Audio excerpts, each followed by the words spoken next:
Doncs aquest és un estudi que es tracta d'un estudi a gran escala, un estudi genètic que ha agrupat informació de més de 20.000 persones amb esclerosi múltiple.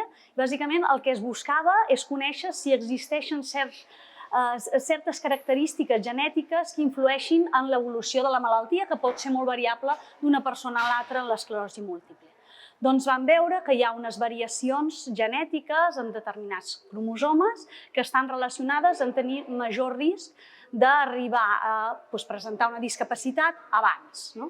Això és la primera vegada que es coneix, perquè fins ara únicament sabíem els gens relacionats amb el risc de desenvolupar la malaltia.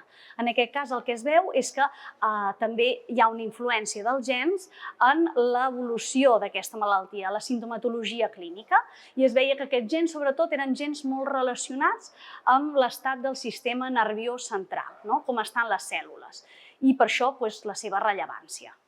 Jo crec que la principal aportació d'aquest estudi és que obrirà la porta a poder estudiar millor aquestes regions que s'han associat amb aquesta gravetat de la malaltia i, per tant, conèixer, aprofundir en els mecanismes que estan ocasionant per què uns malalts tenen una evolució millor i d'altres arriben a una discapacitat neurològica en menor temps. Vull dir, tenen una malaltia més agressiva. I, per tant, el següent pas un pot pensar que és en desenvolupar fàrmacs que poden actuar en aquestes vies. Hem de tenir en compte que en aquest estudi també es van mirar teixit cerebral de pacients i es va veure que els que tenien aquestes variacions tenien més lesions cerebrals i, per tant, això permetrà conèixer millor, com he comentat, aquests mecanismes de degeneració, d'agressivitat, de lesió del cervell.